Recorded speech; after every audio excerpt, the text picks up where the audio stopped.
বেঁচে থাকতে থাকতে যে তোর জন্য আর কত কি দেখতে হবে রে মেয়ে, ভগবানই জানে। আমার কাণ্ড দেখে আমার মায়ের এখন এমনই বক্তব্য। আমার এই ছাদ বাগানে এত ফুল দেখে তোমরা অনেকেই বলেছো, এই যে বলো তুমি রাসায়নিক কোনো সার গাছে দাও না, তাহলে এত ফুল হয় কি করে?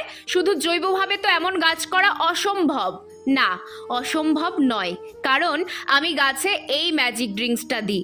এটাতে থাকে প্রচুর পরিমাণে পটাশিয়াম, ফসফরাস ও অন্যান্য প্রয়োজনীয় পুষ্টি উপাদান। কিচ্ছু না, এটা বানানোর জন্য মা সবজি কাটার পর শুধু পেঁয়াজের খোসাটা নিয়ে 3 দিনের জন্য 1 লিটার জলে ভিজিয়ে রাখি।